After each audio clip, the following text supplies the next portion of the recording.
Parents की सबसे बड़ी समस्या है कि बच्चे पढ़ते नहीं हैं, और बच्चों की सबसे बड़ी समस्या है कि हम पढ़ेंगे कैसे। और ये बात जल्दी कोई बताता नहीं है, ना ही उनके पेरेंट्स बताते हैं, बस बोलते रहते हैं कि पढ़ना चाहिए पढ़ना चाहिए। सो आज हम जा रहे हैं बात करने के लिए कि सब कुछ कर लेते हैं, दुनिया भर का कर लेते हैं, लेकिन पढ़ाई में मन नहीं लगता। तो क्या कोई तरीका है जिससे हम पढ़ाई में मन बहुत अच्छे से लगा सकते हैं? तो जी हाँ, बिल्कुल है पढ़ाई में मन लगाने का तरीका। तो हम सबसे पहले देखेंगे कि हमको एजुकेशन की एक्चुअली ज़रूरत है क्यों। ऑलराइट, आज के समय में एजुकेशन की जो डेफिनेशन है वो क्या होनी चाहिए, जिसकी वजह से जो एजुकेशन के लिए परसेप्शन है वो थोड़ा सा बदलना चाहिए अब टाइम के साथ। तो जनरली क्या होता है कि एजुकेशन आपको लेनी है, पढ़ाई आपको करनी है, इसलिए करनी है क्योंकि आप थोड़ा सा आपको मैनर्स आ जाएगा। दूसरा ये वजह होता है कि आप आगे चल के कुछ इकोनॉमिकली आप इंडिपेंडेंट हो जाओगे। लेकिन इतना पता होने के बावजूद भी पढ़ाई में मन जल्दी नहीं लगता, चाहे वो स्कूल के स्टूडेंट्स हों, कॉलेज के स्टूडेंट्स हों, या फिर वो कॉम्पिटिटिव एग्ज़ाम्स के स्टूडेंट्स हों। तो होता क्या है कि जब माँ बाप बहुत ज़्यादा बोलते हैं तो एक तरीके का सोशल या फैमिली इम्पोजिशन हो जाता है कि एक आपने जो पढ़ाई है बच्चों पर थोप दी है।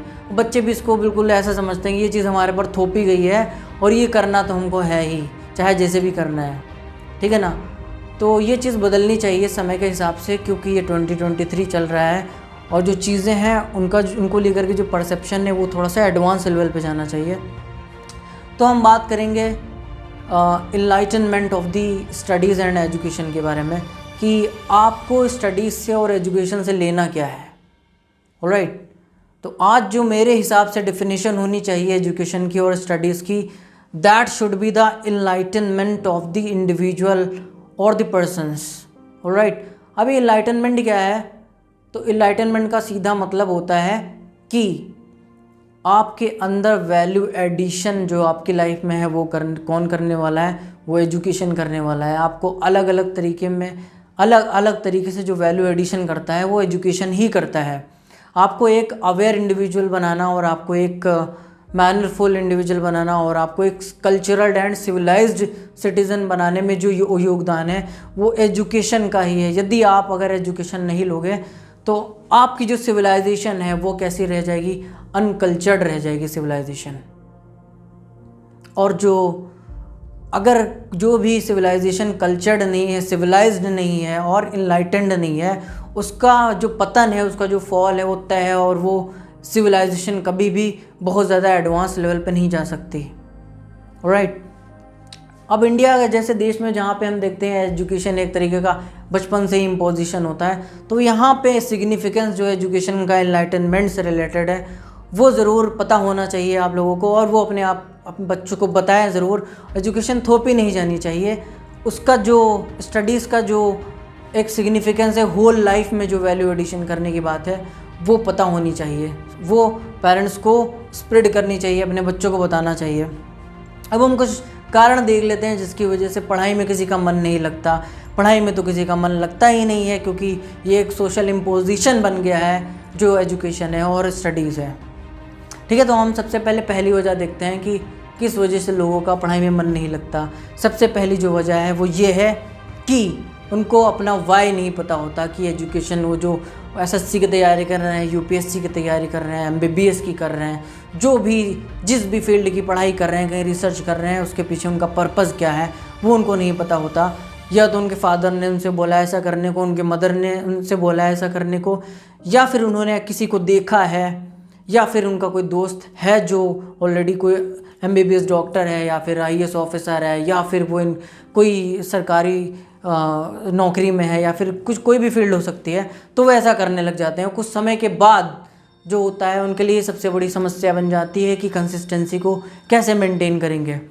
तो पहली वजह तो ये होगी कि लोग अपना वाई नहीं जानते कि वो जो काम करने जा रहे हैं वो करने क्यों जा रहे हैं। दूसरी बात आती है लेजीनेस। कुछ लोग ऐसी कैटेगरी के होते हैं जो पढ़ना चाहते हैं, पढ़ते भी हैं, लेकिन वो लेज़ी हैं, वो काहिल हैं, आलस आता है उनको। इस वजह से नहीं, वो पढ़े रहते हैं पूरा दिन, मोबाइल लेके पढ़े रहते हैं, लैपटॉप लेके पढ़े रहते हैं, इस वजह से उनकी पढ़ाई नहीं हो पाती।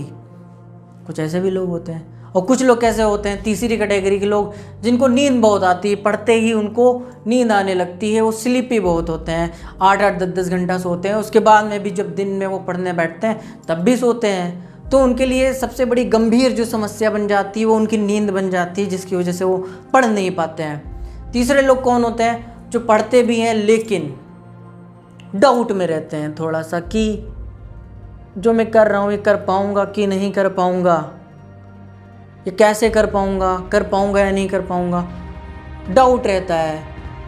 तो वो लोग फंसे रहते हैं इस चक्कर में, करूँ ना करूँ, तो ये प्रॉब्लम आता है। और भी बहुत सारी वजह हैं जिसकी वजह से पढ़ाई में मन नहीं लगता। तो सॉल्यूशन क्या है, क्योंकि education is very important for a cultural civilisation, for the enlightenment of the people. आपके लिए, आपकी फैमिली के लिए, आपके कल्चर के लिए, आपके सिविलाइजेशन के लिए, ओवरऑल डेवलपमेंट के लिए, वैल्यू एडिशन के लिए, हर एक चीज़ के लिए सबसे ज़्यादा इंपॉर्टेंट एजुकेशन है। लेकिन एजुकेशन का जो पर्पज़ है वो काफ़ी ज़्यादा आपको पता होना चाहिए, तभी आप एनलाइटनमेंट ले पाओगे एजुकेशन से। नहीं तो एजुकेशन फेक न्यूज़ वाली वो बहुत है आजकल, जो कल्चर चल गया ना फेक न्यूज़ का, खास करके सोशल मीडिया के आने के बाद, तो लोग फेक न्यूज़ का भी बहुत शिकार हैं। कोई कुछ भी बताता है मान लेते हैं। इसलिए एजुकेशन का एनलाइटनमेंट से जो लिंक है वो है सीधा रैशनैलिटी से, कि आपको हर एक चीज़ बिना रीज़न के नहीं माननी है। जो पहले से रीति रिवाज बने चले आ रहे हैं उनको एक बार रिव्यू ज़रूर करना है कि क्या वो रेलेवेंट है या नहीं है इस समय। तो ऐसे हम चीज़ों को थोड़ा सा रैशनल तरीके से देखना और सोचना शुरू करेंगे, तो ही हम एजुकेशन का सही जो पर्पज़ है वो पूरा कर पाएंगे। ऑलराइट, तो अब हम देखते हैं कि कुछ क्या सॉल्यूशन क्या हो सकता है और क्या सॉल्यूशन हो सकते हैं। तो दूसरा जो सॉल्यूशन है वो है कि आपको अपनी लाइफ से सोशल मीडिया का कंजम्पशन सबसे कम करना होगा।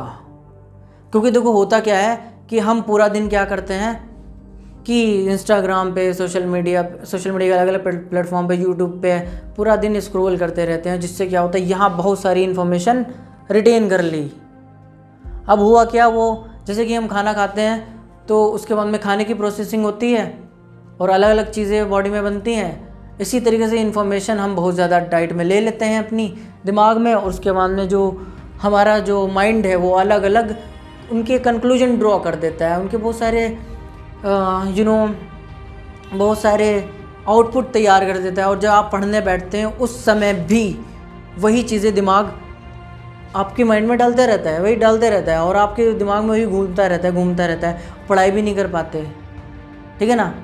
तो जो सोशल मीडिया का कंजम्पशन है वो कम करना है, जिससे दिमाग में इंफॉर्मेशन थोड़ी सी कम रहे और दिमाग में कचरा ना रहे, दिमाग खाली रहे अच्छी चीज़ें सीखने के लिए और फोकस करने के लिए। ऑलराइट, तीसरी बात क्या है कि आपको इस मशीन को चलाना सीखना होगा जो आपको नेचर ने दी है। क्योंकि ये मशीन अगर आप सही से नहीं संभाल पाए तो ये आपके लिए एक बहुत बड़ा अभिशाप बन जाएगी और आपके लिए सबसे बड़ी समस्या बन जाएगी। लेकिन अगर इसको आप चलाना सीख गए, क्योंकि ये मशीन सबसे कॉम्प्लेक्स मशीन है दुनिया की, सारी मशीनों को इसी मशीन ने बनाया है मिलके। ठीक है, तो इसको कैसे चलाया जाए, इसको कैसे एफिशिएंट बनाया जाए। अगर हम इसको एफिशिएंट बना लिए तो ऑटो मोड पे आ जाती है।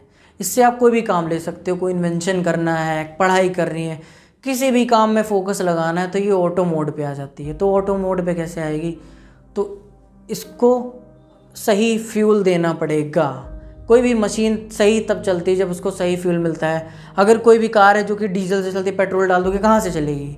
इसी तरीके से हमको इसका फ्यूल समझना पड़ेगा कि इसको राइट फ्यूल क्या दें। तो पहली बात आती है बॉडी लेवल पे, कि बॉडी लेवल पे आपको क्या करना है। तो करना ये है कि बॉडी को थोड़ा सा हेल्दी बना के रखना है, एक्सरसाइज वगैरह करना है, योगा करना है।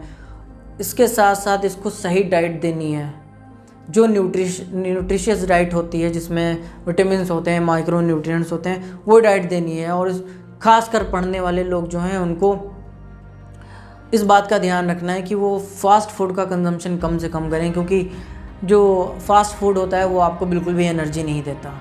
तो एनर्जी नहीं होगी तो पढ़ोगे कहाँ से? आलसी बन जाओगे, सोओगे बैठ के, कहाँ से पढ़ोगे फिर?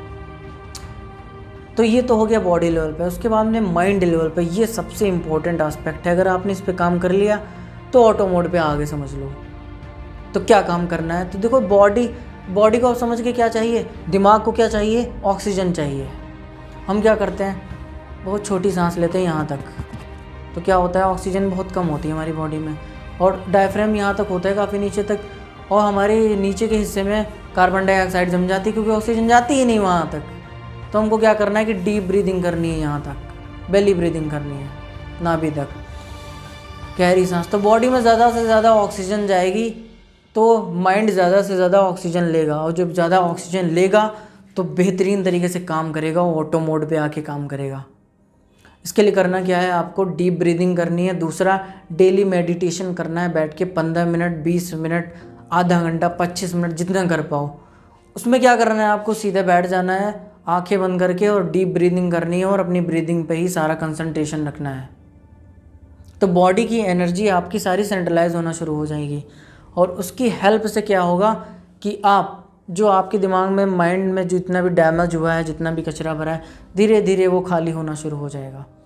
और एक समय आएगा कि जब अच्छे से ऑक्सीजन पहुंचेगी और आपका जो माइंड है वो फोकस्ड होना धीरे धीरे शुरू होगा, तो आप धीरे धीरे ऑटो मोड पे आने लगेंगे। आपको किसी मोटिवेशन की ज़रूरत नहीं, किसी के कुछ ज़रूरत नहीं, आप खुद ब खुद ऑटो मोड पे आ जाओगे। ये मेरा पर्सनल एक्सपीरियंस है, तो आप लोग ये ट्राई कर सकते हैं। नहीं तो आप कुछ भी ट्राई कर लो, कुछ नहीं काम आने वाला है। आपको इस मशीन पे ही काम करना पड़ेगा। जैसे कि आपको माउंट एवरेस्ट पे चढ़ना है, तो माउंट एवरेस्ट पे चढ़ने से पहले आपको किस चीज़ पे सबसे पहले ध्यान देना होगा? तो सबसे पहले आपको ध्यान देना होगा अपनी स्टेमिना एंड स्ट्रेंथ पे। बाद में पता करना होगा कि हिमालय के अंदर, हिमालय पे क्या क्या हमको चैलेंजेस आने वाले हैं, क्योंकि सबसे पहले आप बॉडी स्ट्रेंथ पे काम करोगे, क्योंकि आपको चढ़ना है, इतनी ऊँची स्टेमिना बहुत चाहिए, स्ट्रेंथ चाहिए। दूसरा क्या चाहिए, मेंटल, क्योंकि वहाँ पे कैसे भी क्लाइमेट कंडीशन आ सकती हैं, वहाँ पे स्टॉर्म आ सकता है, बर्फीला तूफान आ सकता है, तो वहाँ पे आप सिर्फ तब सर्वाइव कर पाओगे जब पैनिक नहीं कर पाओगे। पैनिक तभी नहीं करोगे जब माइंड तुम्हारा स्ट्रॉन्ग होगा। ऑलराइट, तो तुमको काम किस पे करना है, ओवरऑल इस मशीन पे करना है। इस मशीन को थोड़ा सा खाली रखना है, दिमाग में कोई भी इन्फॉर्मेशन, ज़्यादा सोशल मीडिया का कंजम्पशन नहीं करना है, क्योंकि ये रिपोर्ट है कि जब से 2000 के बाद से लोगों का जो इंटेलिजेंस है वो कम होने लगा है। उसकी वजह ये कि हम पूरा दिन क्या करते हैं कि किताबें पढ़ने के बजाय हम सोशल मीडिया पे ऐसे ऐसे करते रहते हैं, स्क्रॉल करते रहते हैं। हम मेहनती नहीं रह गए हैं, तो हमको क्या करना है, मेहनत करना सीखना है, ठीक है, और सोशल मीडिया का कंजम्पशन कम करना है। अगर सोशल मीडिया का कंजम्पशन, डेटा का कंजम्पशन आप नहीं कर पाए, कम से कम नहीं कर पाए, तो आप इस समस्या से जूझते रहेंगे, क्योंकि दिमाग में बहुत ज़्यादा इन्फॉर्मेशन रिटेन रहेगी। इन बातों का ध्यान रखिएगा। आगे हम बात करेंगे आने वाले कुछ वीडियोस में फुल डिटेल में, किसके बारे में, auto mode of the study. कुछ ग्लिम्स मैंने आपको दे दी है यहाँ पे। ऑटो मोड ऑफ स्टडी जो मेरा एक खुद का कॉन्सेप्ट है, उसकी कुछ बातें बताई, सॉल्यूशन आप करिए, देखिए 1 महीने में आपका सारा बिल्कुल बदल जाएगा। आपको कोई मोटिवेशन की ज़रूरत नहीं, कुछ भी ज़रूरत नहीं, आप ऑटो मोड पे लगे रहेंगे, अपने काम में फोकस करते रहेंगे। Stay tuned.